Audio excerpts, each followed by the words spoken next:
શું ડોનાલ્ડ ટ્રમ્પે શરૂ કરેલા માસ ડિપોર્ટેશનમાં બધું લોલમ લોલ ચાલી રહ્યું છે? અમેરિકાની સરકાર ભલે આ કાર્યવાહીને ખૂબ જ આક્રમક સ્વરૂપ આપી રહી હોય તેમજ ઇલીગલ ઇમિગ્રન્ટ્સમાં ડર ફેલાવવા માટે અનેક પ્રકારના સ્ટન્ટ પણ કરાઈ રહ્યા હોય, પણ હાલમાં જ રિલીઝ કરવામાં આવેલા આંકડા કંઈક અલગ જ ચિત્ર બતાવી રહ્યા છે. ટ્રમ્પે સત્તા સંભાળી છે ત્યારથી DHSએ ઇમિગ્રેશન એન્ફોર્સમેન્ટને લગતો ડેટા શેર કરવાનું બંધ કરી દીધું છે. જોકે કોંગ્રેસનલ બજેટ જસ્ટિફિકેશન રિપોર્ટમાં અપાયેલી વિગતો અનુસાર ઓક્ટોબર 2024થી સપ્ટેમ્બર 2025 એટલે કે નાણાકીય વર્ષ 2024-25 દરમિયાન અમેરિકામાંથી 4,42,637 ઇલીગલ ઇમિગ્રન્ટ્સને ડિપોર્ટ કરવામાં આવ્યા હતા. આ આંકડો તેની અગાઉના નાણાકીય વર્ષ કરતાં વધારે છે. મતલબ કે 2023-24 કરતાં 2024-25માં ડિપોર્ટ થયેલા લોકોની સંખ્યા 1.71 લાખ જેટલી વધારે હતી. જોકે મહત્વનો મુદ્દો એ છે કે ટ્રમ્પે પ્રેસિડેન્ટ બન્યા બાદ એક વર્ષમાં ઓછામાં ઓછા 1 મિલિયન એલિયન્સને ડિપોર્ટ કરવાની મોટા પાયે જાહેરાત કરી હતી, પણ ફિસ્કલ યર 24-25માં આ ટાર્ગેટ અડધો પણ પૂરો નથી થઈ શક્યો.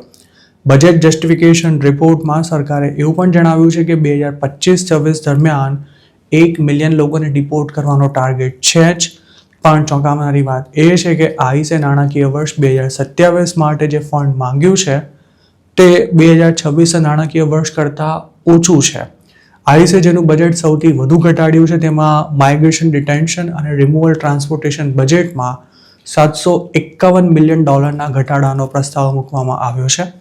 આ ઉપરાંત ઓફિસર્સને અપાનારા ઓવરટાઈમનું બજેટ પણ $155 મિલિયન ઘટાડી દેવામાં આવ્યું છે.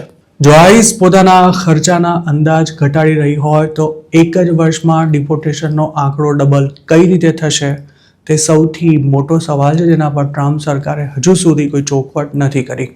ફિસ્કલ યર 25માં જે એલિયન્સ ડિપોર્ટ થયા હતા તેમાંથી 1.67 લાખનો ક્રિમિનલ રેકોર્ડ હતો, જેમાં ચાર્જીસ પેન્ડિંગ હોય તેવા લોકોનો પણ સમાવેશ થાય છે, જ્યારે બાકીના લોકોએ ઇલીગલી યુએસમાં એન્ટ્રી કર્યા સિવાય બીજો કોઈ ગુનો નહોતો કર્યો. આ ઉપરાંત બીજી એક મહત્વની વાત એ પણ છે કે ટ્રમ્પ એડમિનિસ્ટ્રેશને જેના મોટા પાયે દાવા કર્યા હતા તેવા સેલ્ફ ડિપોર્ટ થઈ ગયેલા ઇલીગલ ઇમિગ્રન્ટ્સના આંકડાનો બજેટ જસ્ટિફિકેશન રિપોર્ટમાં ક્યાંય ઉલ્લેખ જ નથી કરાયો. અગાઉ DHSએ જ એવા દાવા કર્યા હતા કે 2 મિલિયનથી પણ વધુ લોકો સામે ચાલીને અમેરિકા છોડી ગયા હોવાનો અંદાજ છે, પણ સરકાર આવા લોકોનો ચોક્કસ આંકડો સત્તાવાર રીતે આપવાનું ટાળી રહી હોય તેવું ચિત્ર ઉપસી રહ્યું છે. મતલબ કે આ દાવામાં પણ પોલમ પોલ હોઈ શકે છે. જે રીતે માસ ડિપોર્ટેશનનો આંકડો ટ્રમ્પના દાવા કરતાં ઘણો ઓછો રહ્યો છે, તેવી જ રીતે હવે આઈસની કસ્ટડીમાં હોય તેવા લોકોની સંખ્યા પણ ઘટી રહી છે.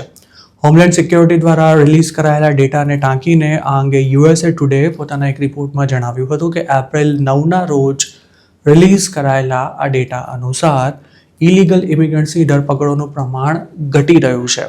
જોકે એક્સપર્ટ્સ એવી ચેતવણી આપી રહ્યા છે કે આ અંગે હાલ કંઈ કહેવું ઉતાવળ્યું ગણાશે. એપ્રિલ મહિનાના પહેલા અઠવાડિયાની સ્થિતિએ આઈસી કસ્ટડીમાં હોય તેવા એલિયન્સની સંખ્યા ઘટીને 60,311 પર પહોંચી ગઈ હતી. આ જ આંકડો જાન્યુઆરી 2026ના લાસ્ટ વીકમાં 70,766 પર પહોંચી ગયો હતો. જોકે હાલ તેમાં ઘટાડો થયો હોવા છતાં પણ આ નંબર્સ બાઇડનના કાર્યકાળના છેલ્લા વર્ષ કરતાં ઘણા વધારે છે. આઈસના ડેટામાં એવું પણ જણાવાયું છે કે ઓક્ટોબર 2025માં માત્ર 46 ઇલીગલ એલિયન્સને કોર્ટના આદેશ પર રિલીઝ કરાયા હતા, જ્યારે માર્ચ 2026માં આ આંકડો વધીને 1,005 પર પહોંચી ગયો હતો. મતલબ કે કોર્ટ પણ હવે ઇલીગલ ઇમિગ્રન્ટ્સના પક્ષમાં ચુકાદા આપી આઈસ પર પ્રેશર વધારી રહી છે. મિનેસોટામાં ઇમિગ્રેશન એન્ફોર્સમેન્ટ દરમિયાન 2 US સિટીઝન્સને ગોળી મારી દેવાની ઘટના સમગ્ર અમેરિકામાં ચર્ચાસ્પદ બની હતી અને તેના ઘેરા પ્રત્યાઘાત પણ પડ્યા હતા. ત્યારબાદ ટ્રમ્પે DHSના સેક્રેટરી ક્રિસ્ટી નોમની રાતોરાત હકાલપટ્ટી કરી દીધી હતી, તેમજ બોર્ડર પેટ્રોલના કમાન્ડર ગ્રેગ બોવિનોને પણ સાઇડલાઇન કરી દેવામાં આવ્યા હતા. આ ઘટના બાદ લાર્જ સ્કેલ પર ઇમિગ્રેશન એન્ફોર્સમેન્ટ કરવાનું લગભગ બંધ કરી દેવાયું છે, પણ અમેરિકાની સરકારે હવે પોતાની પોલિસી બદલતા સેલ્ફ ડિપોર્ટેશન લેનારા લોકોનું પ્રમાણ ઊંચું રહેશે તેવો અંદાજ છે.